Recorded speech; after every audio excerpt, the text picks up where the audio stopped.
1701년 10월 10일 조선의 심장부인 한양도성에는 서늘한 가을바람, 대신 피비린내 나는 죽음의 그림자가 짙게 깔려 있었습니다. 함경궁 취선당 앞마당에는 국왕 숙종의 언명이 떨어졌고 조정의 대신들과 내관들이 숨을 죽인 채 한 여인을 주시하고 있었습니다. 화려했던 왕비의 관복 대신 수수한 소복을 입은 여인, 한때 조선의 국모였으며 왕의 총애를 한 몸에 받았던 희빈 장씨가 그곳에 무릎을 꿇고 있었습니다. 그녀의 앞에는 검붉은 빛을 띠는 사약사발이 놓여 있었고 이를 지켜보는 세자의 울음소리가 궁궐 담장을 넘어 울려 퍼졌습니다. 장희빈은 떨리는 손으로 사약사발을 집어들었지만 그녀의 눈빛만은 마지막 순간까지 매섭게 빛나고 있었습니다. 그녀는 자신을 죽음으로 몰아넣은 숙종을 향해, 그리고 자신을 시기했던 수많은 정적을 향해 증오 섞인 유언을 남기려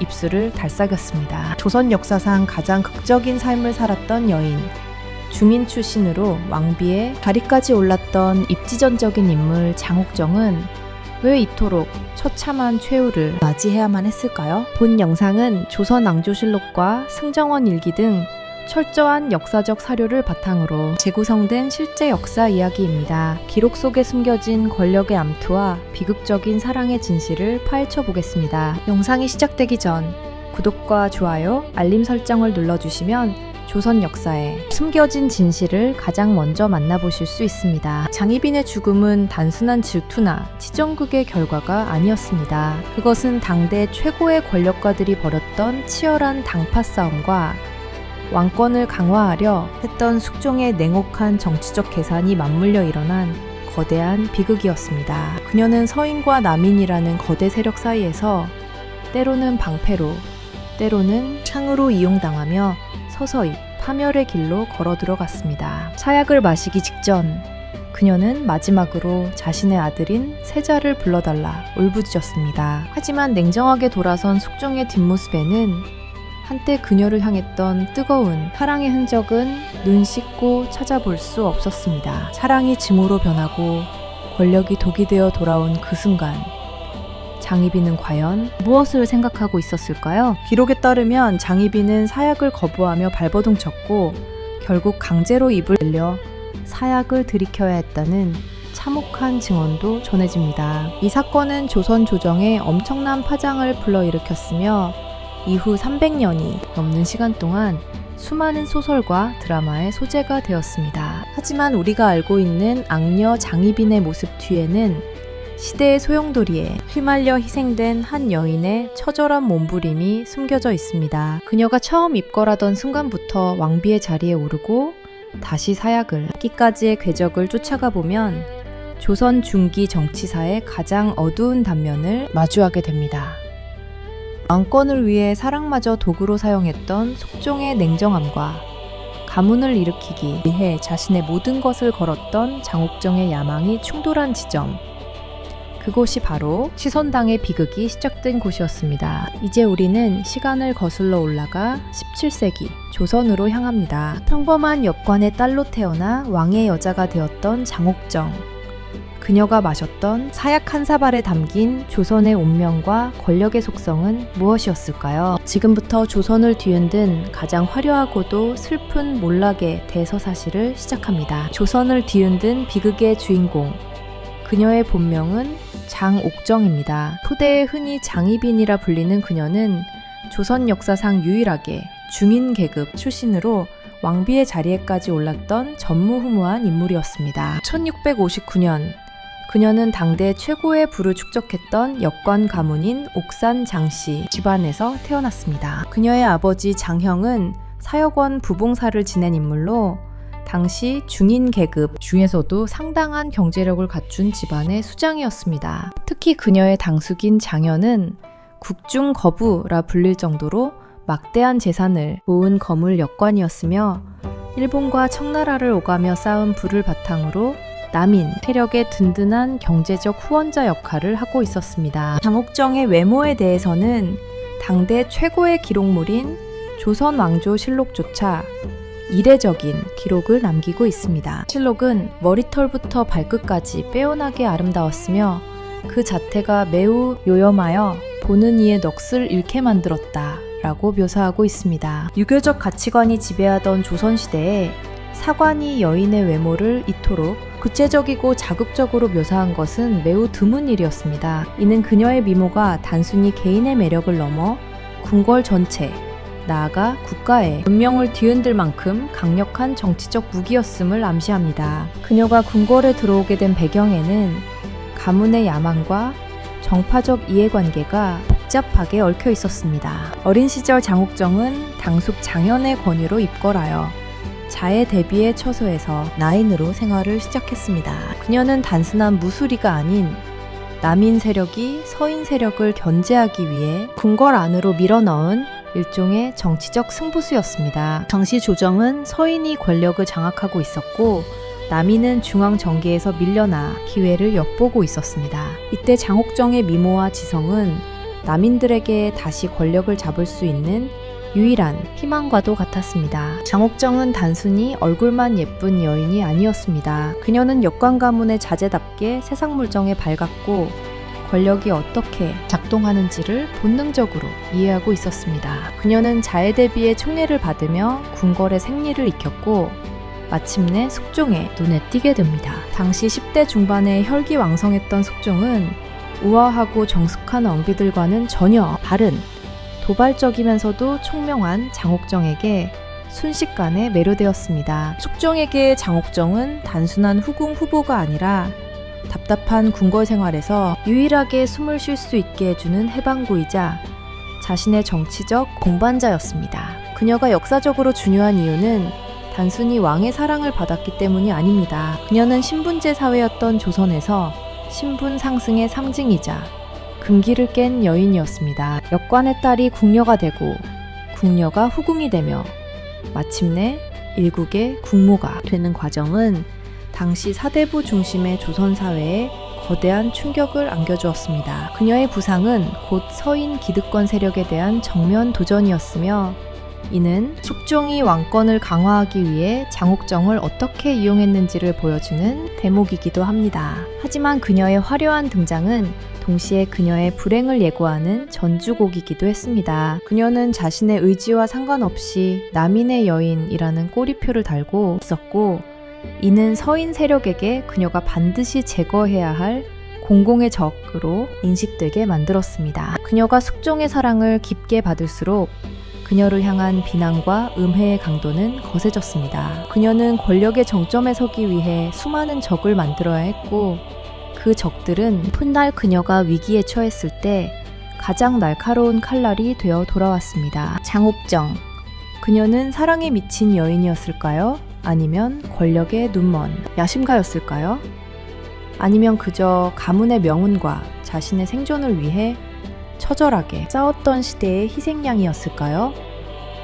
분명한 것은 그녀가 조선 역사상 가장 강력한 카리스마를 가졌던 여인이었으며 그녀의 존재 자체가 조선 왕실의 법도를 뒤흔드는 거대한 폭풍이었다는 사실입니다. 이제 그녀의 본격적인 궁궐 암투와 그 속에 숨겨진 숙종과의 치명적인 로맨스가 어떻게 전개되는지 살펴볼 차례입니다. 장옥정의 삶은 그녀의 이름처럼 구슬처럼 맑고 고귀하게 시작되었으나 끝은 피로 얼룩진 독배였습니다. 그녀가 자의대비의 처소에서 처음 숙종을 마주보았을 때 두 사람의 눈빛이 교차하던 그 찰나의 순간이 조선의 역사를 바꿀 거대한 소용돌이의 시작이었음을 그 누구도 짐작하지 못했습니다. 장옥정이 입궐하여 숙종의 마음을 사로잡던 시기, 조선의 정치는 거대한 전환점에 서 있었습니다. 당시 조선은 건국 이래 지속되어 온 붕당 정치가 그 절정에 달해 있었으며 서인과 남인이라는 두 거대 세력이 일진일퇴를 거듭하며 조정의 주도권을 다투고 있었습니다. 숙종이 즉위하기 직전의 조선은 현종시대의 예속 논쟁을 거치며 이미 정치적 갈등이 단순한 정책 대결을 넘어 생사를 건 권력투쟁으로 변질된 상태였습니다. 서인은 송시열을 중심으로 한 산림 세력이 강력한 교조적 유교 질서를 강조하며 왕권을 견제하고 있었고 남인은 이에 맞서 왕실의 권위를 세우고 신권의 비대를 막으려는 입장을 취하고 있었습니다. 이러한 상황에서 14살이라는 어린 나이로 보위에 오른 숙종은 즉위 초반부터 대신들에게 휘둘리지 않는 강력한 왕권을 꿈꾸었습니다. 숙종은 신하들의 세력이 지나치게 커지는 것을 경계했으며 이를 타파하기 위해 환국이라는 극단적인 정치적 수단을 동원하기 시작했습니다. 환국이란 집권 세력을 한순간에 통째로 교체해버리는 숙종 특유의 통치 방식이었으며 이는 신하들에게 왕의 변덕이 곧 생사여탈권임을 각인시키는 공포정치의 일환이기도 했습니다. 숙종의 이러한 정치적 성향은 장옥정이라는 존재를 단순히 연모의 대상이 아닌 서인 세력을 견제할 수 있는 유용한 카드로 인식하게 만들었습니다. 당시 조정의 실권을 장악하고 있던 서인은 숙종의 모후인 명성왕후 김씨를 등에 업고 무소불위의 권력을 휘두르고 있었습니다. 명성왕후는 성격이 대단히 강직하고 불같았으며 서인 가문의 딸로서 서인의 이익을 대변하는 인물이었습니다. 그녀는 남인 세력과 결탁한 장옥정이 아들 숙종의 총애를 받는 것을 극도로 경계했습니다. 명성왕후의 눈에 장옥정은 일개 역관 가문의 천한딸이 감히 국법을 어지럽히고 왕의 눈을 가리는 요물에 불과했습니다. 반면 남인들은 장옥정을 통해 왕의 침소에서부터 정치적 영향력을 행사하려 했으며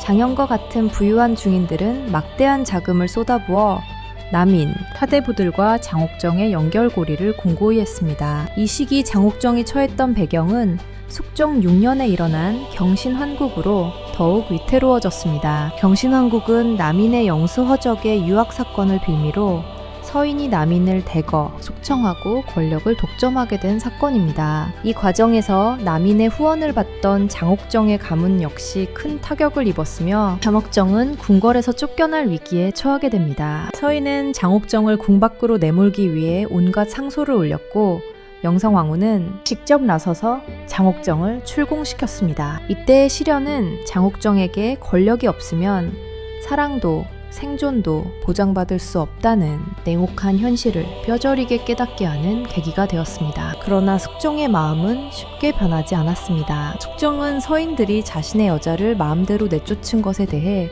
깊은 불만을 품었으며 이는 오히려 서인 세력에 대한 적개심으로 발전했습니다. 숙종에게 장옥정은 서인이라는 거대 기득권 벽에 가로막힌 자신의 처지를 투영하는 거울과도 같았습니다. 왕이면서도 마음대로 여인 하나 곁에 두지 못하는 현실은 숙종으로 하여금 더 강력한 왕권에 집착하게 만들었습니다. 조정에서는 서인이 득세하고 있었으나 궁궐 깊숙한 곳에서는 장옥정을 잊지 못한 숙종의 그리움이 남인들에게 다시 기회가 올 것임을 암시하고 있었습니다. 또한 당시 경제적 변화도 정치적 지형에 큰 영향을 미치고 있었습니다. 대동법의 실시와 상업의 발달로 인해 장옥정의 가문과 같은 역관 계층이 막대한 부를 축적하게 되었고 이들이 남인의 자금줄 역할을 하며 기존의 사대부 중심 질서에 균열을 내고 있었습니다. 장옥정은 단순한 개인의 야망을 넘어 신흥 부유층인 중인계층과 정치적 소외계층이었던 남인의 욕망이 집약된 결정체였습니다. 서인 사대부들이 장옥정을 그토록 증오했던 이유는 그녀가 자신들이 세워놓은 엄격한 신분 질서와 성리학적 가치관을 무너뜨리는 상징적인 인물이었기 때문입니다. 숙종은 명성왕후가 세상을 떠난 뒤 기다렸다는 듯이 장옥정을 다시 궁으로 불러들였습니다. 이는 서인에 대한 숙종의 선전포고와 다름없었습니다. 장옥정의 재입궁은 조선 조정의 권력 지도가 다시 한번 요동칠 것임을 예고하는 신호탄이었습니다. 마민들은 환호했고 서인들은 위기감을 느끼며 장옥정을 죽이기 위한 더 치밀한 계획을 세우기 시작했습니다. 이제 조선은 한 여인을 둘러싼 연애 사건을 넘어 국가의 이념과 권력의 향방을 가르는 거대한 소용돌이 속으로 빨려 들어가고 있었습니다. 역사는 이 시기를 숙종의 치세 중 가장 역동적이고 잔인했던 시기로 기록하고 있습니다. 왕은 신하들의 충성을 시험했고 신하들은 왕의 여자를 공격하며 자신의 자리를 지키려 했습니다. 그 중심에 서 있던 장옥정은 이제 단순한 나인이 아닌 숙종의 총애를 받는 후궁으로서 본격적인 정치 무대에 등장하게 됩니다. 그녀의 손에 쥐어진 권력의 실타래는 조선의 법도를 하나씩 무너뜨리며 전대미문의 파란을 예고하고 있었습니다. 장옥정이 궁궐로 돌아온 시점은 조선의 전국이 유례없는 긴장감에 휩싸여 있던 때였습니다. 명성황후 김씨의 서거 이후 숙종은 더 이상 서인 세력의 눈치를 보지 않았으며 자신의 감정을 숨기지도 않았습니다. 재입궁한 장옥정은 이전의 가녀린 나인이 아니었습니다. 그녀는 자신을 내쫓았던 서인들에 대한 적개심과 다시는 권력을 놓치지 않겠다는 강렬한 의지를 품고 돌아왔습니다. 숙종은 그녀를 수건이라는 내명부 관작에 봉하며 공식적인 후궁으로 인정했습니다. 이는 서인들에게는 재앙과도 같은 소식이었으며 그들은 즉각적으로 집단적인 반발을 시작했습니다. 서인의 영수, 송시열을 비롯한 사대부들은 장옥정의 존재를 성리학적 질서에 대한 도전으로 규정했습니다. 그들은 수건 장씨가 미천한 출신임을 끊임없이 강조하며 그녀가 왕의 총명을 가리고 조정을 혼란에 빠뜨릴 것이라는 상소를 빗발치게 올렸습니다. 특히 서인들은 숙종의 정비인 인현왕후 민씨를 앞세워 장옥정을 압박하려 했습니다. 인현왕후는 영문가 출신의 전형적인 사대부 여인으로 덕성이 높고 정숙하다는 평가를 받고 있었으나 숙종의 마음을 얻지는 못했습니다. 숙종은 인현왕후의 정숙함보다는 장옥정의 도발적이고 지적인 매력에 더욱 깊이 빠져들었으며 이는 결과적으로 두 여인 사이에 돌이킬 수 없는 갈등을 초래했습니다. 초기 갈등의 핵심은 단순한 투기가 아닌 정치적 생존권이었습니다. 서인은 인현왕후를 지지함으로써 자신들의 권력을 공고히 하려 했고 남인은 장옥정을 방패 삼아 정계 복귀를 누렸습니다. 수건 장씨는 이 시기부터 자신의 처소인 취선당을 중심으로 세력을 결집하기 시작했습니다. 그녀의 오라버니인 장희는 궁궐 밖에서 남인 세력과 긴밀히 소통하며 정보를 수집했고 장옥정은 궁궐 안에서 숙종의 심중을 파고들었습니다. 그녀는 숙종에게 서인들의 오만함과 무례함을 은밀히 호소하며 왕의 분노를 자극했습니다. 사태가 더욱 악화된 결정적인 계기는 수건 장씨의 회임이었습니다. 1688년 장옥정이 마침내 숙종의 첫 아들인 윤을 낳자 조정은 발칵 뒤집혔습니다. 오랫동안 후사가 없던 숙종에게 아들의 탄생은 엄청난 기쁨이었으나 서인들에게는 정권의 종말을 의미하는 공포였습니다. 숙종은 기뻐하며 갓 태어난 왕자를 원자로 정하고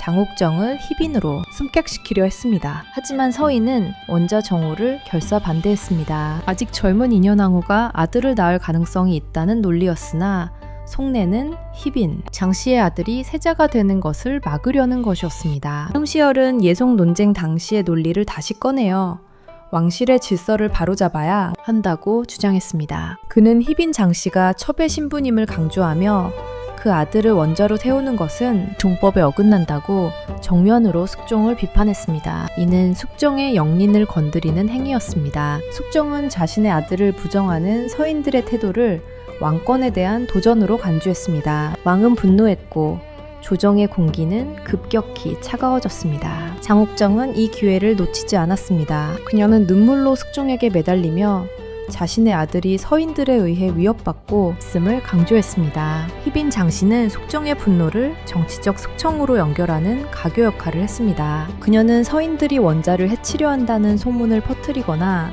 인현왕후가 원자를 시기하여 저주를 내리고 있다는 암시를 숙종에게 전달했습니다. 숙종은 점차 서인 대신들을 불신하기 시작했고 자신의 혈통을 지키기 위해 극단적인 선택을 내릴 준비를 마쳤습니다. 서인은 자신들이 세운 인현왕후의 지위를 이용해 희빈 장씨를 압박하려 했으나 숙종의 단호한 태도 앞에 점차 수세에 몰렸습니다. 이 과정에서 장옥정의 성격도 점차 변해갔습니다. 그녀는 궁궐 내의 치열한 암투 속에서 살아남기 위해 독해져야만 했습니다. 그녀는 자신을 무시하던 궁녀들과 상궁들을 하나씩 숙청하며 내명부의 실권을 장악해 나갔습니다. 인현왕후와의 관계는 이제 단순한 경쟁자를 넘어 적대적인 관계로 치달았습니다. 기록에 따르면 인현왕후는 희빈 장씨를 불러 훈계하려 했으나 장옥정은 조금도 기세가 꺾이지 않고 당당하게 맞섰다고 전해집니다. 1689년 조선 역사의 흐름을 바꾼 기사환국이 발발했습니다. 숙종은 원자 정오를 반대하던 서인 세력을 대거 몰아내기로 결심했습니다. 성시열은 유배지에서 사약을 받았고 수많은 서인 대신들이 조정에서 쫓겨나거나 죽임을 당했습니다. 이 거대한 숙청의 파도 끝에는 인현왕후의 패출이라는 충격적인 결말이 기다리고 있었습니다. 장옥정은 이제 일개 후궁이 아닌 조선의 새로운 주인이 되기 위한 마지막 계단을 오르고 있었습니다. 초기 갈등은 이렇게 피해 숙청으로 끝을 맺었고 장옥정의 시대가 화려하게 개막되었습니다. 기사왕국의 피바람이 휩쓸고 지나간 자리에 남은 것은 희빈 장씨의 동무대였습니다. 1689년 5월 숙종은 마침내 인현왕후를 폐위하여 서인으로 강등시키고 궁 밖으로 내쫓는 전대미문의 결단을 내렸습니다. 조선 건국 이래 후궁의 아들을 원자로 정하는 문제로 정비가 폐출된 사건은 유학자들의 상식을 뒤엎는 충격적인 사건이었습니다. 인현왕후가 소복 차림으로 눈물을 흘리며 가마도 타지 못한 채 사가를 향해 떠나던 날, 도성의 백성들은 숨을 죽이며 이 비극적인 광경을 지켜보았습니다. 반면 취선당에서는 승전보와 같은 환호성이 터져 나왔으며 장옥정은 마침내 조선의 국모라는 꿈에 그리던 자리에 오르게 되었습니다. 장옥정이 왕비의 관을 쓰고 교태전에 들어선 순간 그녀는 신분제의 벽을 허물고 승리한 영웅처럼 보였습니다. 역관의 딸이자 중인 출신인 여인이 왕비가 된 사건은 조선의 보수적인 사대부 사회를 뿌리채 뒤흔들었습니다. 하지만 왕비가 된 장옥정의 앞날은 결코 평탄하지 않았습니다. 그녀가 권력의 정점에 오를수록 그녀를 향한 시기와 견제는 더욱 경묘하고 날카로워졌습니다. 서인들은 비록 정계에서 물러났으나 제야에서 인현왕후의 복위를 주장하며 민심을 자극했고 장옥정을 나라를 망칠 요부로 낙인 찍는 여론을 형성해 나갔습니다. 이 시기 장옥정과 숙종의 관계에서도 미묘한 변화가 감지되기 시작했습니다. 숙종은 자신이 원하는 대로 장옥정을 왕비로 만들었지만 막상 그녀가 권력을 쥐고 남인 세력과 결탁하여 국정의 목소리를 높이자 점차 피로감을 느끼기 시작했습니다. 숙종은 본래 왕권에 도전하는 그 어떤 세력도 용납하지 않는 성정이었으며 장옥정의 오라버니, 장희를 비롯한 남인 인사들이 왕비의 권세를 등에 업고 매관매직과 전횡을 일삼는다는 보고가 올라오자 눈살을 찌푸렸습니다. 장옥정 역시 불안감을 감추지 못했습니다. 그녀는 왕비의 자리를 지키기 위해 더욱 예민하게 굴었으며 숙종의 작은 행동 하나에도 과민 반응을 보이며 투기를 멈추지 않았습니다. 장옥정의 불안을 더욱 가중시킨 것은 숙종의 변덕스러운 마음이었습니다. 장옥정에게 쏟았던 뜨거운 열정은 시간이 흐르며 식어갔고 숙종의 시선은 궁궐의 또 다른 구석을 향하기 시작했습니다. 이때 등장한 인물이 바로 훗날 숙빈 최씨로 불리게 되는 무수리 출신의 최씨였습니다. 최씨는 폐위된 인현왕후를 진심으로 섬기던 비천한 신분의 무수리였으나 그녀의 순박함과 정숙함은 장옥정의 화려함과 표독함에 지쳐가던 숙종의 마음을 파고들었습니다. 어느 깊은 밤 숙종은 패비 민씨의 생일을 맞아 홀로 기도를 올리던 최씨를 발견하게 되었고 그녀의 충심에 깊은 감동을 받게 됩니다. 이 소식은 즉각 왕비 장씨의 귀에 들어갔습니다. 장옥정은 자신의 자리를 위협하는 새로운 존재의 등장에 분노를 폭발시켰습니다. 기록에 따르면 장옥정은 최씨를 잡아다 직접 매질을 하거나 항아리에 가두는 등 가혹한 고문을 가했다고 전해집니다. 이러한 장옥정의 광기 어린 행동은 오히려 숙종을 더욱 멀어지게 만드는 결과를 초래했습니다. 숙종은 자신이 사랑했던 여인이 권력에 눈이 멀어 괴물처럼 변해가는 모습에 합류를 느꼈고 최씨를 보호하기 위해 그녀를 후궁으로 봉하며 장옥정과 정면으로 대립하게 됩니다. 정치적 상황 또한 장옥정에게 불리하게 돌아가고 있었습니다. 집권 세력인 남인은 자기들끼리 권력 다툼을 벌이며 사분오열되었고 서인들은 김춘택과 같은 젊은 지략가들을 중심으로 인현왕후 복위 운동을 치밀하게 준비했습니다. 그들은 장옥정의 가문이 저지른 비리와 장옥정의 투기를 엮어 민심을 돌리는 데 성공했습니다. 당시 도성에는 미나리는 사철이요, 장미는 한철이라는 노래가 퍼졌는데, 여기서 미나리는 민씨를, 장미는 장씨를 상징하며 장옥정의 몰락이 머지 않았음을 암시했습니다. 숙종은 이제 장옥정과 남인을 버리고 다시 서인을 선택하려는 정치적 계산을 마쳤습니다. 1694년 이른바 갑술환국이 터져나왔습니다. 숙종은 남인들을 대거 축출하고 감옥에 가두었으며 인현왕후의 복위를 전격적으로 명령했습니다. 장옥정은 왕비의 자리에서 쫓겨나 다시 희빈의 신분으로 강등되어 취선당으로 물러나야 했습니다. 불과 몇 년 전 자신이 인현왕후를 내쫓았던 그 자리로 자신이 다시 내몰리게 된 것입니다. 장옥정은 취선당에 갇힌 채 인현왕후가 화려하게 궁으로 복귀하는 모습을 지켜봐야 했습니다. 그녀의 눈에는 눈물 대신 도끼가 서렸습니다. 이제 그녀에게 남은 것은 오직 하나, 자신의 아들인 세자를 지키는 것과 자신을 배신한 숙종과 정적들에게 복수하는 것뿐이었습니다. 갈등은 이제 단순한 권력 다툼을 넘어 생사를 가르는 저주와 암투의 영역으로 들어서게 되었습니다. 숙종의 마음을 얻기 위해 시작된 전쟁은 어느덧 서로를 파멸시켜야만 끝나는 잔혹한 게임으로 변해 있었습니다. 1694년 갑술환국으로 왕비의 자리에서 끌어내려진 장옥정은 다시 희빈의 신분으로 강등되어 취선당에 유폐되다시피 머물게 되었습니다. 하지만 이것은 끝이 아닌 더욱 처절하고 잔혹한 배신과 암투의 시작이었습니다. 권력의 단맛을 보았던 여인에게 강등은 죽음보다 더한 치욕이었으며 그녀를 더욱 미치게 만든 것은 자신이 내쫓았던 인현왕후 민씨가 다시 교태전에 주인이 되어 돌아왔다는 사실이었습니다. 숙종은 이제 장옥정의 눈물에 더 이상 흔들리지 않았으며 오히려 그녀의 존재를 자신의 화려한 왕권을 위협하는 거추장스러운 과거로 치부하기 시작했습니다. 조정의 권력 지형은 다시 한번 서인들에게 넘어갔고 남인들은 철저하게 짓밟혔습니다. 장옥정의 든든한 배경이었던 오라버니 장인은 유배지에서 죽음을 맞이하거나 끊임없는 감시 속에 놓였으며 가문의 영화는 신기루처럼 사라졌습니다. 이러한 고립무원의 상태에서 장옥정이 기댈 곳은 오직 자신의 뱃속에서 나온 세자 윤뿐이었습니다. 하지만 서인들은 세자의 어머니가 죄인과 다름없는 희빈 장씨라는 점을 끊임없이 공격하며 세자의 지위마저 위태롭게 만들었습니다. 장옥정은 자신의 몰락이 곧 아들의 죽음으로 이어질 수 있다는 공포에 사로잡혔습니다. 이 시기 장옥정의 분노와 원망은 인현왕후를 넘어 숙종의 새로운 총애를 받던 숙빈 최씨에게 향했습니다. 우스리 출신으로 후궁의 반열에 오른 숙빈 최씨는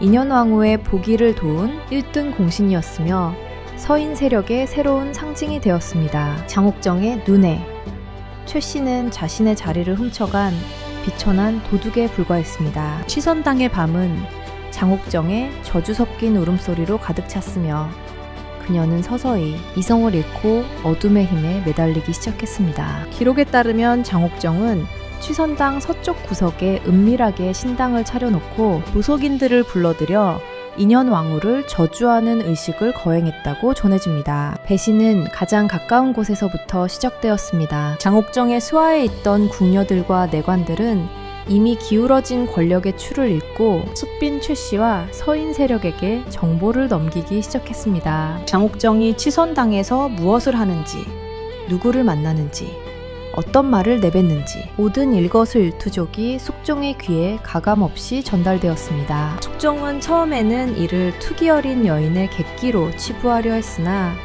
장옥정의 행보가 점차 도를 넘어서자 서서히 칼날을 갈기 시작했습니다. 왕권 강화를 위해 장옥정을 이용했던 숙종에게 이제 그녀는 왕실의 위엄을 더럽히는 흉물스러운 존재가 되어버린 것입니다. 인현왕후 민씨와의 갈등은 더욱 극단으로 치달았습니다. 오기된 인현왕후는 몸과 마음이 이미 쇠약해질 대로 쇠약해진 상태였습니다.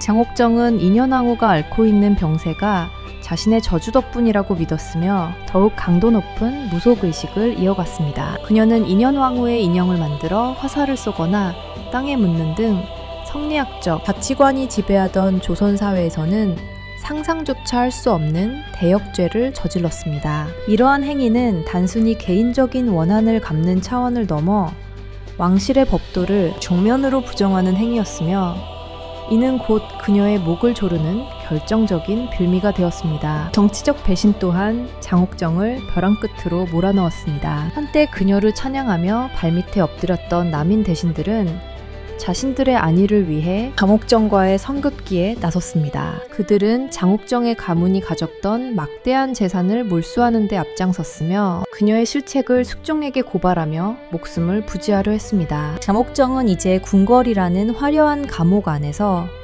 그 누구도 믿을 수 없는 처참한 고립을 경험해야 했습니다. 그녀가 믿었던 사랑은 증오가 되었고 그녀가 쥐었던 권력은 독이 되어 혈관을 타고 흘렀습니다. 이 무렵 숙종의 냉혹함은 절정에 달했습니다. 숙종은 장옥정의 저주 행위를 이미 파악하고 있었음에도 불구하고 즉각 처벌하지 않았습니다. 그는 장옥정이 스스로 파멸의 구렁텅이로 더 깊이 걸어 들어가기를 기다렸습니다. 이는 장옥정을 완벽하게 제거함과 동시에 남인 세력의 씨를 말리려는 숙종의 고도의 정치적 계산이 깔린 행보였습니다. 장옥정은 자신이 숙종의 손바닥 위에서 놀아나고 있다는 사실을 깨닫지 못한 채 분노에 눈이 멀어 마지막 남은 생존의 기회마저 스스로 걷어찼습니다. 취선당의 비밀스러운 신당은 숙빈 최 씨의 고발에 의해 세상 밖으로 드러나게 되었습니다. 숙종은 기다렸다는 듯이 대대적인 조사를 명령했고 장옥정을 따르던 무당들과 궁녀들이 줄줄이 압송되어 고문을 받았습니다. 그들의 입에서는 장옥정이 인현왕후를 저주했다는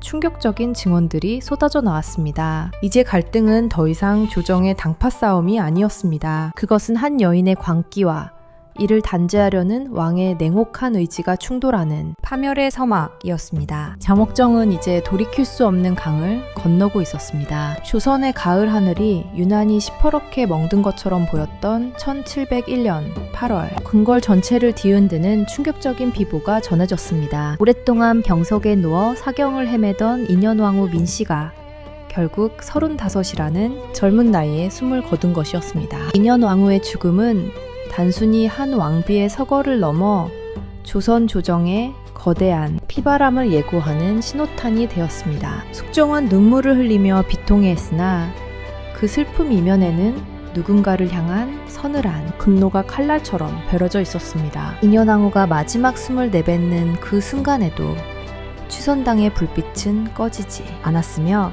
그곳에서 흘러나오는 기괴한 향냄새와 무당들의 방울소리는 이미 숙종의 인내심을 한계치까지 밀어붙인 상태였습니다. 인현왕후의 장례가 치러지기도 전 궁궐 안팎에서는 불길한 소문이 삽시간에 퍼져나갔습니다. 희빈 장씨가 취선당 서쪽에 비밀스러운 신당을 차려놓고 인현왕후를 저주하여 죽음에 이르게 했다는 내용이었습니다. 이 소문은 단순한 추측이 아닌 숙빈 최 씨의 구체적인 폭로로 사실임이 드러나기 시작했습니다.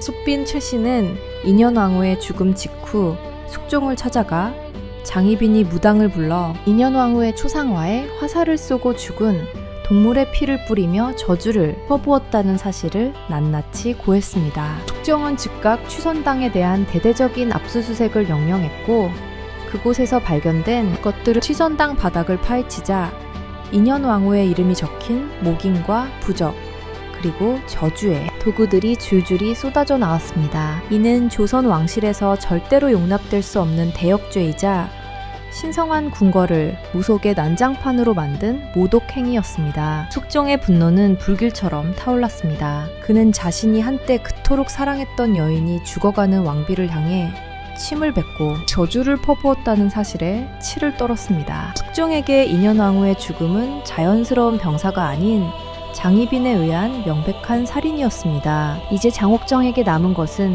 변명의 여지가 없는 처절한 심판뿐이었습니다. 숙종은 즉각 의금부에 명하여 장희빈의 수하 궁녀들과 무당들을 잡아들여 가혹한 군문을 시작했습니다. 고신이 이어지는 국문장에서는 비명과 신음이 끊이지 않았습니다. 무당들의 입에서는 장희빈이 직접 저주의식을 주도했으며 인현왕후가 죽기를 간절히 기도했다는 증언이 쏟아져 나왔습니다. 더욱이 장희빈의 오라버니인 장희가 궁 밖에서 저주에 필요한 물건들을 조달했다는 사실까지 밝혀지면서 사건은 장씨 가문 전체를 멸문지화로 몰아넣는 거대한 소용돌이로 번졌습니다. 장옥정은 자신의 처소에 갇힌 채 수하들이 하나둘 죽어나가는 소식을 들으며 죽음의 그림자가 자신에게 다가오고 있음을 직감했습니다. 이 비극의 정점은 아들 세자의 처지였습니다. 장옥정은 자신이 죽으면 세자마저 위태로워질 것이라는 공포에 사로잡혀 숙종에게 자비를 구걸하려 했습니다. 하지만 숙종은 냉정했습니다. 그는 세자의 생모라는 이유로 장옥정을 용서하기에는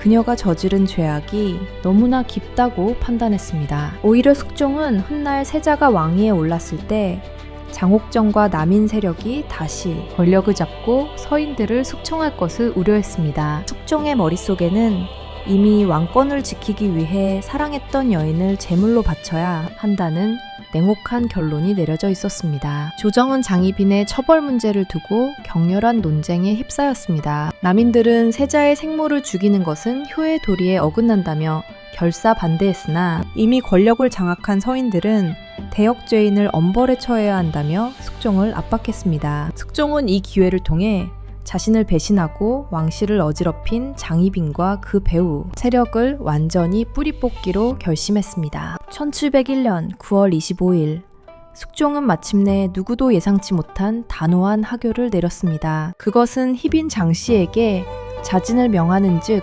사약을 내리겠다는 선언이었습니다. 장옥정은 이 소식을 듣고 실신할 정도로 절망했습니다. 그녀는 자신이 중전의 자리까지 올랐던 여인이며 세자의 어머니라는 사실을 강조하며 숙종의 처우에 항의했습니다. 하지만 치선당을 에워싼 군사들의 차가운 창날은 그녀의 목소리를 철저히 가로막았습니다. 그녀가 누렸던 화려한 영화는 이제 피비린내 나는 비극으로 변해 그녀의 목을 조여왔습니다. 인현왕후의 빈소에서 흘러나오는 상여 소리는 장옥정에게는 곧 자신이 가야 할 길을 알리는 장송곡과 같았습니다. 이 거대한 비극은 단순히 한 여인의 몰락이 아니었습니다. 그것은 조선이라는 국가 시스템이 당파 싸움과 왕권 강화라는 명목 아래 얼마나 잔인해질 수 있는지를 보여주는 단면이었습니다. 장옥정은 자신이 그토록 갈구했던 권력의 칼날에 스스로 베이는 처지가 되었으며 그녀가 흘린 눈물은 이제 동정조차 받지 못하는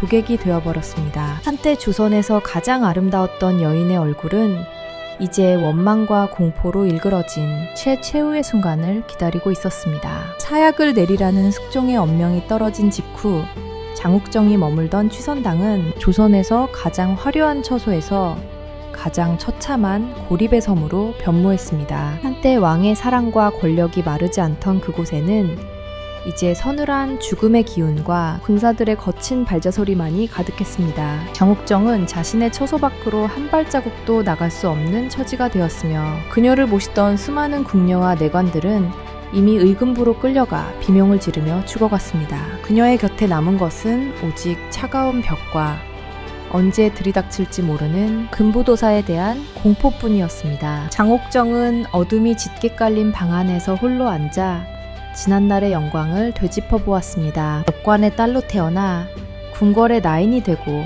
마침내 일국의 국모가 되어 천하를 호령했던 순간들이 주마등처럼 스쳐 지나갔습니다. 하지만 그 화려했던 기억들은 이제 날카로운 칼날이 되어 그녀의 가슴을 후벼 팠습니다. 그녀가 그토록 갈구했던 권력은 결국 자신을 찌르는 칼이 되었고 자신이 그토록 믿었던 숙종의 사랑은 차가운 얼음보다 더 냉혹한 배신으로 돌아왔습니다. 그녀는 거울 속에 비친 자신의 일그러진 얼굴을 보며 이것이 정녕 조선을 뒤흔들었던 장옥정의 마지막 모습인가를 자문하며 절규했습니다. 이 시기 장옥정의 심리 상태는 극도의 불안과 광기 사이를 오갔습니다. 그녀는 때때로 인현왕후의 환영을 보며 소리를 지르기도 했고 때로는 아무도 없는 허공을 향해 숙종의 이름을 부르며 자비를 구걸하기도 했습니다. 하지만 취선당을 에워싼 정막은 그 어떤 대답도 들려주지 않았습니다. 그녀를 지지하던 남인 세력은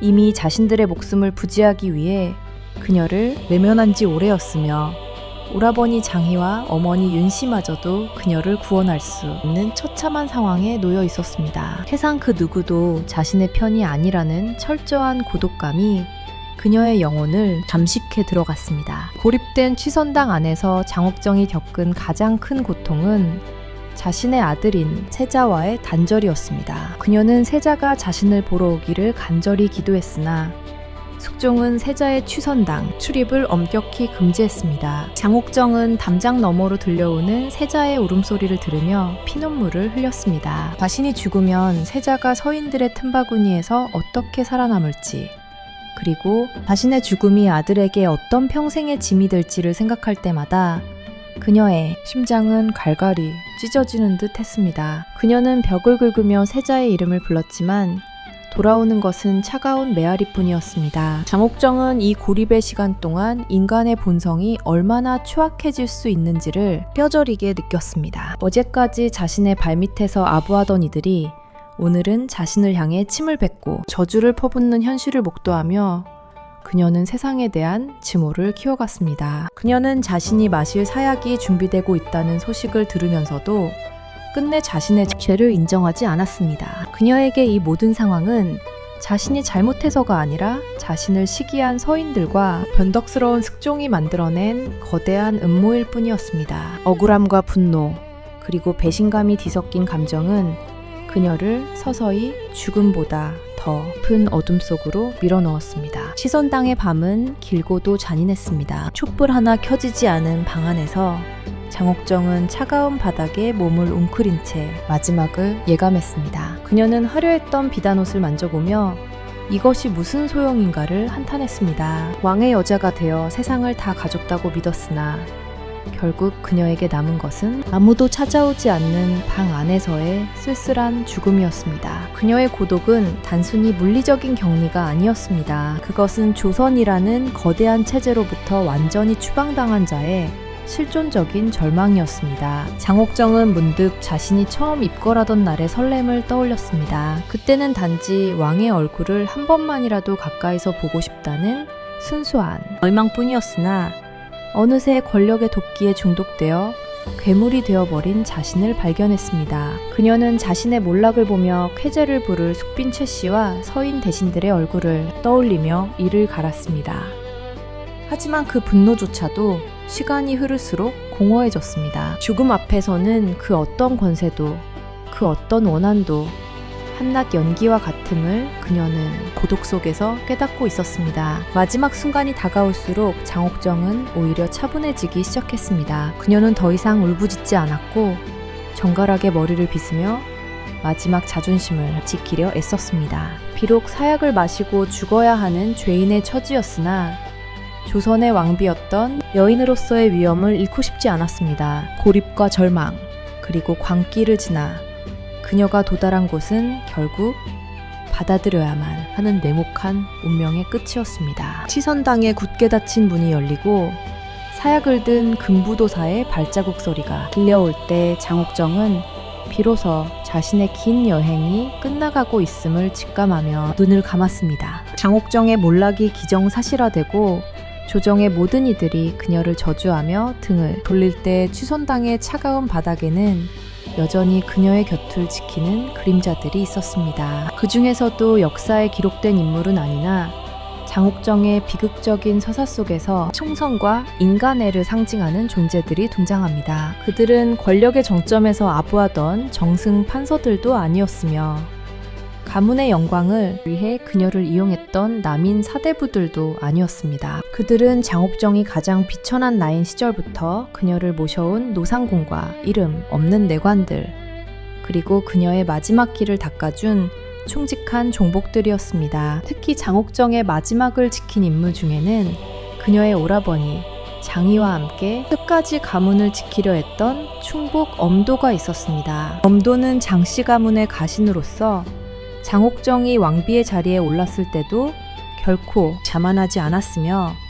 그녀가 취선당으로 물러나 고립되었을 때도 유일하게 담장을 넘어 소식을 전하던 인물이었습니다. 그는 서인 세력의 삼엄한 감시 속에서도 장옥정에게 세자의 안부를 전하며 그녀가 무너지지 않도록 지탱해 주었습니다. 엄도에게 장옥정은 나라를 뒤흔든 악녀가 아니라 자신이 평생을 바쳐 지켜야 할 주인이자 가문의 마지막 자존심이었습니다. 취선당 내부에서도 노상궁의 헌신은 눈물겨웠습니다. 다른 궁녀들이 자신의 목숨을 구걸하며 장옥정의 저주의식을 밀고 할 때 노상궁은 끝까지 입을 다물었습니다. 그녀는 의금부의 모진 고문 앞에서도 희빈마마께서는 오직 세자 저하의 앞날을 위해 기도하셨을 뿐이다 라고 외치며 장옥정의 명예를 지키려 애썼습니다. 노상궁은 장옥정이 광기에 사로잡혀 인형에 화살을 쏠 때도 곁에서 눈물을 흘리며 그녀를 말렸고 사약이 내려지는 그 순간까지도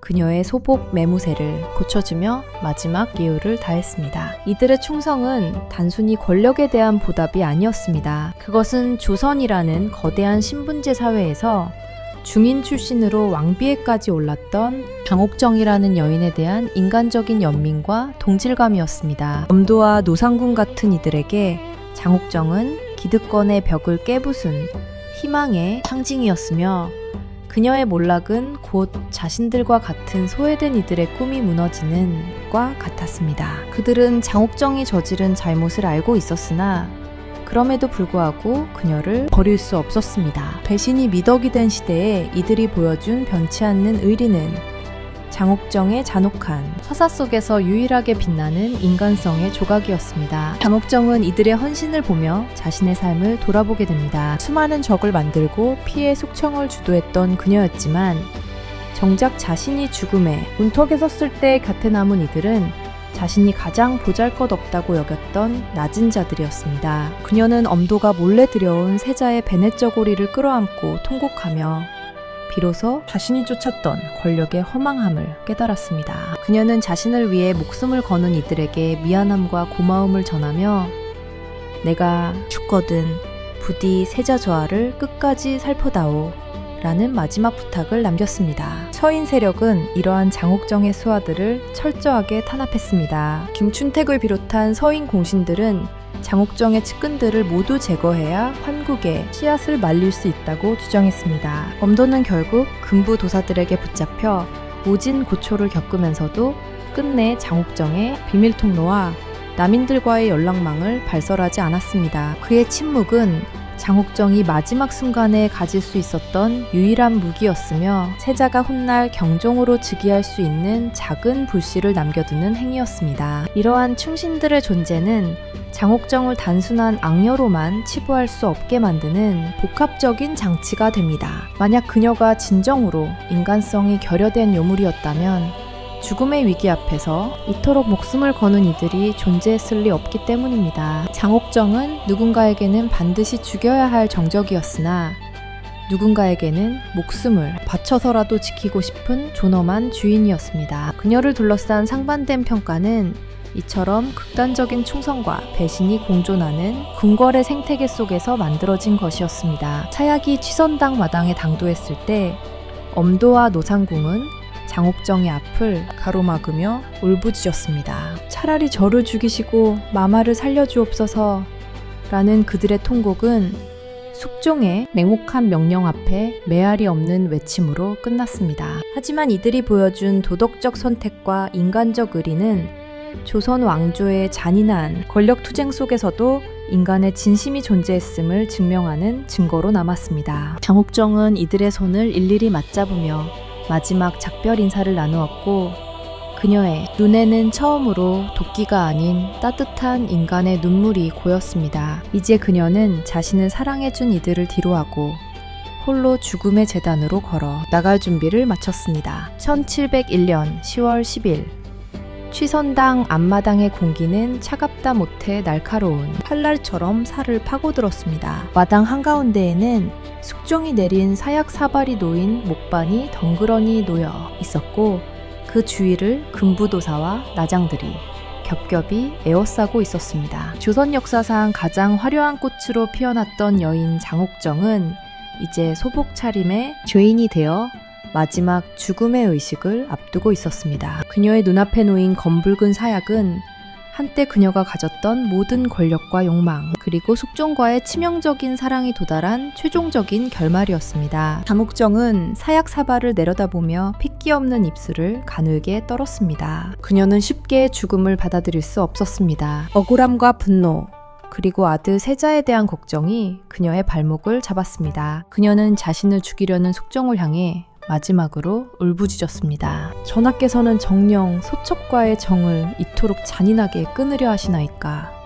라는 그녀의 목소리는 궁궐 담장을 타고 허공으로 흩어졌습니다. 하지만 숙종의 대답 대신 돌아온 것은 사약을 빨리 마시라는 금부도사의 서슬퍼런 재촉뿐이었습니다. 기록에 따르면 이 마지막 순간은 조선 역사상 가장 처참하고도 격렬한 장면 중 하나로 묘사됩니다. 장옥정은 사발을 집어드는 대신 자리를 박차고 일어나 세자가 있는 쪽을 향해 뛰쳐나가려 했습니다. 그녀는 죽기 전에 단 한 번만이라도 아들의 얼굴을 보고 손을 잡고 싶어 했습니다. 하지만 이 과정에서 장옥정의 비명과 울음소리가 취선당 전체를 뒤흔들었으며 이를 지켜보던 노상군과 하인들은 차마 눈을 뜨지 못하고 바닥에 엎드려 통곡했습니다. 장옥정의 저항은 계속되었습니다. 그녀는 사약사발을 손으로 쳐서 엎질러 버렸습니다. 검은 액체가 취선당의 차가운 돌바닥 위로 쏟아졌고 마당에는 팽팽한 긴장감이 감돌았습니다. 금부도사는 당황하지 않고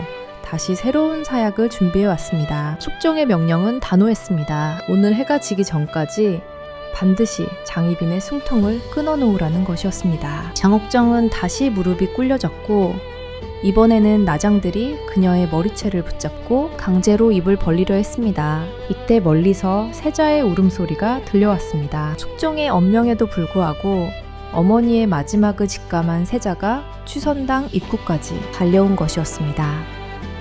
장옥정은 세자의 목소리를 듣자마자 짐승처럼 울부짖으며 나장들의 손길을 뿌리치려 애썼습니다. 세자야, 내 아들아, 부디 이 어미를 용서하지 마라 라고 소리치는 그녀의 모습은 보는 이들의 심장을 갈갈이 찢어놓았습니다. 하지만 문 밖의 군사들은 세자의 앞을 가로막았고 장옥정은 끝내 아들의 얼굴을 보지 못한 채 다시 바닥으로 내동댕이 쳐졌습니다. 결국 나장들이 장옥정의 사지를 억누르고 금부도사가 강제로 그녀의 입에 사약을 부어넣기 시작했습니다. 장옥정은 숨이 막히는 고통 속에서도 눈을 부릅뜬 채 하늘을 노려보았습니다. 사약이 목을 타고 내려갈 때마다 그녀의 몸은 격렬하게 경련했고 하얀 소복 위로 검붉은 액체가 흘러내렸습니다. 한 사발로 부족하자 두 사발, 그리고 세 사발의 사약이 연거푸 그녀의 입속으로 쏟아졌습니다. 한때 왕의 가슴에 안겨 사랑을 속삭이던 그 입술은 이제 죽음의 독배를 받아내며 피를 토해내고 있었습니다. 사약의 독기운이 온몸으로 퍼져나가자 장옥정의 의식은 서서히 흐려지기 시작했습니다. 고통스러운 신음소리가 점차 잦아들고 그녀의 거친 숨소리도 잦아들었습니다. 그녀는 마지막 순간에 무엇을 보았을까요? 자신을 배신한 숙종의 차가운 미소였을까요? 아니면 홀로 남겨질 아들의 눈물겨운 뒷모습이었을까요? 그녀의 손은 끝내 닿지 못할 허공을 향해 무언가를 잡으려는 듯 허우적거리다 차가운 바닥 위로 힘없이 떨어졌습니다. 조선을 호령하던 여장부 장옥정의 육신은 그렇게 취선당의 차가운 대지 위에서 서서히 식어갔습니다. 금부도사가 장옥정의 코 밑에 손을 대어 숨이 멎었음을 확인한 후에야 취선당의 잔혹한 연극은 막을 내렸습니다. 그녀의 시신 위로 가을바람에 떨어진 마른 잎사귀 몇 장이 내려앉았습니다. 화려했던 삶에 비해 너무나도 비참하고 고독한 종말이었습니다. 숙종은 멀리서 그녀의 죽음이 보고되자 아무런 표정 없이 고개를 돌렸습니다. 사랑이 원한이 되고 권력이 독이 되어 돌아온 이 클라이맥스는 조선 왕조 500년 역사상 가장 어둡고도 강렬한 한 페이지로 기록되었습니다. 이제 취선당에는 주인을 잃은 정막만이 감돌았고 한 시대를 풍미했던 장옥정의 이름은 피의 역사 속으로 영원히 사라져갔습니다. 장옥정의 숨이 잦아든 취선당 앞마당에는 한동안 소름 끼치는 침묵만이 감돌았습니다. 한때 조선의 국모였으며 왕의 무한한 총애를 받았던 여인의 시신은 차가운 가을바람을 맞으며 거적에 덮여 궁궐 밖으로 실려 나갔습니다. 숙종은 그녀의 죽음을 확인한 직후 단 한 번의 뒤돌아봄도 없이 냉정하게 처소로 발길을 돌렸습니다. 하지만 장옥정의 죽음이 가져온 파장은 이제 막 시작된 거대한 폭풍과도 같았습니다. 그녀의 죽음은 단순히 한 개인의 소멸이 아니라 조선 중기 정치 지형을 완전히 재편하는 환국, 정치의 잔혹한 마침표였습니다. 가장 먼저 불어닥친 피바람은 그녀의 가문과 남인 세력을 향했습니다. 숙종은 장옥정의 자진을 명함과 동시에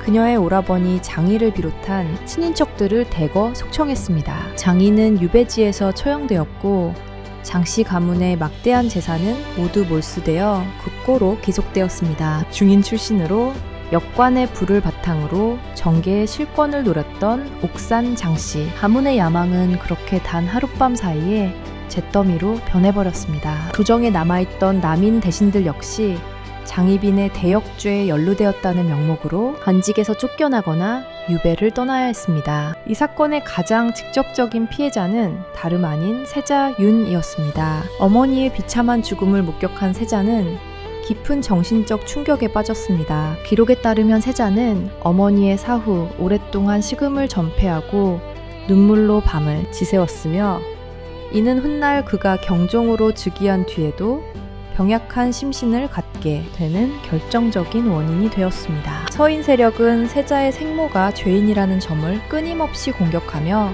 세자 교체를 논의하기 시작했습니다. 그들은 숙빈 최 씨의 아들인 연인군을 새로운 대안으로 내세우며 세자를 심리적으로 고립시켰습니다. 정치적으로는 서인 세력이 완벽한 승리를 거둔 것처럼 보였습니다. 하지만 숙종의 속내는 달랐습니다. 숙종은 장희빈을 죽임으로써 서인의 요구를 들어주는 듯했으나 동시에 서인 세력이 지나치게 비대해지는 것을 경계했습니다. 그는 장희빈의 사후 곧바로 내명부의 법도를 고쳐 후궁이 왕비가 될 수 없도록 하는 교지를 내렸습니다. 이는 제2의 장희빈이 나타나는 것을 방지함과 동시에 숙빈 최 씨를 비롯한 서인 계열의 후궁들이 왕비의 자리를 넘보지 못하게 하려는 고도의 정치적 장치였습니다. 서인들은 승리의 기쁨도 잠시 왕의 냉혹한 견제 앞에 다시 숨을 죽여야 했습니다. 민심 또한 흉흉했습니다. 비록 장옥정이 악녀로 낙인 찍혔으나 세자의 생모를 그토록 참혹하게 죽인 숙종의 처사에 대해 백성들 사이에서는 동정론이 일기 시작했습니다. 조선 곳곳에서는 장희빈의 원혼이 궁궐을 떠돌며 울부짖는다는 괴소문이 퍼졌고 이는 왕실의 권위를 떨어뜨리는 결과를 초래했습니다. 특히 인현왕후와 장희빈이라는 두 여인을 정치적 도구로 이용하고 버린 숙종의 비정함에 대해 사대부들조차 은밀한 비판을 가했습니다. 사랑이 권력의 재물이 되는 과정을 지켜본 백성들에게 왕실은 더 이상 존경의 대상이 아닌 공포의 공간으로 인식되었습니다. 장옥정의 시신은 경기도 양주 진해면에 묻혔습니다. 왕비였던 신분을 박탈당했기에 그녀의 무덤은 화려한 링이 아닌 초라한 묘에 형식으로 조성되었습니다. 그녀를 따르던 소수의 궁녀와 종북들만이 남몰래 그곳을 찾아 눈물을 흘릴 뿐이었습니다. 조정에서는 그녀의 이름을 언급하는 것조차 금기시되었으며 그녀와 관련된 모든 기록은 죄인의 역치로 치부되어 폄하되었습니다. 하지만 그녀가 남긴 상흔은 조선 왕실의 혈통 속에 깊이 각인되어 향후 수십 년간 이어질 영조와 경종의 갈등, 즉 신임사화의 불씨가 되었습니다. 숙종은 장옥정이 죽은 뒤 한동안 공허함에 시달렸다고 전해집니다. 그는 자신이 내린 사약이 정당했다고 강변했으나 정작 장옥정이 사라진 궁궐에서 그는 자신의 권력을 나눌 진정한 동반자를 잃어버렸음을 깨달았습니다. 숙종의 통치 후반기는 이전의 역동성을 잃고 끊임없는 의심과 숙청으로 점철되었습니다. 장옥정의 죽음 이후 조선의 정치는 토론과 합의가 사라진 채 오직 상대방을 죽여야만 살아남는 극한의 대결 구도로 고착되었습니다. 결국 장옥정의 몰락은 한 여인의 비극을 넘어 조선이라는 국가 시스템의 한계를 드러낸 사건이었습니다. 신분 상승을 꿈꿨던 여인의 야망은 성리학적 명분론과 왕권 지상주의라는 거대한 벽에 부딪혀 산산조각 났습니다. 그녀가 흘린 피는 취선당의 돌바닥을 적시고 사라졌으나 그 여운은 조선 역사상 가장 잔인한 참혹한 후폭풍으로 남아 후대의 역사가들에게 권력의 속성이 무엇인지를 끊임없이 묻게 만들었습니다. 이제 역사의 시계는 그녀의 아들인 경종의 시대로 향하며 또 다른 비극의 전주곡을 울리고 있었습니다. 장옥정이 세상을 떠난 지 300년이 넘는 세월이 흐른 오늘날에도 그녀의 이름은 조선 역사상 가장 강렬한 상징으로 우리 곁에 남아 있습니다. 숙종시대의 피비린내 나는 환국정치와 그 소용돌이의 중심에 서 있었던 그녀의 삶은 단순히 한 여인의 성공과 몰락을 넘어 권력의 본질과 인간의 욕망이 투영된 거대한 거울과도 같습니다. 장희빈이라는 이름 뒤에 숨겨진 진실을 추적하다 보면 우리는 당시 조선 사회가 직면했던 신분제의 모순과 당파 싸움의 잔혹함, 그리고 왕권 강화를 위해 사랑마저 도구로 사용했던 국왕의 냉혹한 통치 철학을 마주하게 됩니다. 역사적 기록인 조선 왕조 실록과 승정원 일기는 장옥정을 대역죄인이자 투기 어린 악녀로 묘사하고 있습니다. 하지만 이는 승자의 기록이라는 점을 간과해서는 안 됩니다. 그녀를 죽음으로 몰아넣었던 서인 세력이 주도하여 작성된 사료들은 장옥정의 지적 능력이나 정치적 식견보다는 그녀의 외모와 성격적 결함을 부각하는 데 집중했습니다. 그러나 현대의 사학자들은 그녀를 다르게 평가하기 시작했습니다. 장옥정은 당시 조선의 견고한 사대부 질서에 정면으로 도전했던 인물이었으며 중인 계층의 경제력을 바탕으로 새로운 권력 지형을 꿈꿨던 선구적인 야심가였다는 재해석이 힘을 얻고 있습니다. 그녀가 남긴 가장 큰 유산은 역설적이게도 그녀의 아들인 경종과 그 뒤를 이은 영조의 치세에 고스란히 녹아 있습니다. 어머니의 비참한 죽음을 지켜보며 왕위에 올랐던 경종은 평생을 서인 세력의 압박 속에서 고통받아야 했으나 끝내 왕위를 지켜내며 남인 계열의 마지막 불꽃을 지켰습니다. 또한 숙종이 장옥정에 사우내린 후궁의 왕비 승격 금지 교지는 조선 왕실의 법도를 근본적으로 바꾸어 놓았습니다. 이는 이후 조선 왕조가 멸망할 때까지 철저히 지켜졌으며 왕실 내의 신분, 질서를 더욱 엄격하게 만드는 계기가 되었습니다. 장옥정의 이야기가 오늘날까지 수많은 드라마와 영화, 그리고 소설의 소재로 끊임없이 변주되는 이유는 무엇일까요?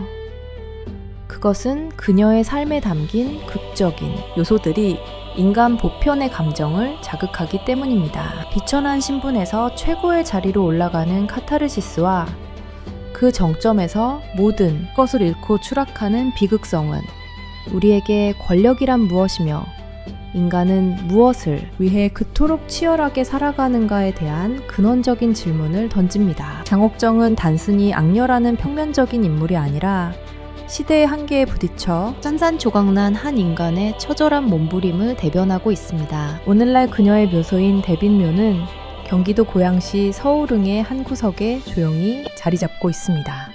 인여나무가 묻힌 명릉에서 멀지 않은 곳에 위치한 그녀의 무덤은 죽어서도 끝나지 않은 두 여인의 인연과 대결을 상징하는 듯 보입니다. 화려한 문인석이나 상석도 없이 초라하게 남겨진 그녀의 묘소를 보며 수많은 이들은 권력의 덧없음을 논합니다. 사무 11홍이라는 말처럼 한때 조선을 호령하던 미모와 권세는 한 줌의 흙으로 돌아갔으나 그녀가 남긴 강렬한 삶의 궤적은 여전히 역사의 행간마다 살아 숨쉬고 있습니다. 장옥정의 비극이 우리에게 주는 진정한 교훈은 도덕적 단죄가 아닙니다. 그것은 시스템이 개인을 어떻게 괴물로 만드는가, 그리고 절대 권력이 어떻게 인간의 순수한 감정을 오염시키는가에 대한 경고입니다. 숙종은 왕권을 지키기 위해 장옥정을 사랑했고 또 왕권을 지키기 위해 그녀를 죽였습니다. 이 냉혹한 정치적 계산 속에서 장옥정 역시 생존을 위해 독해져야만 했고 결국 자신이 쥐었던 칼날에 스스로 베이고 말았습니다.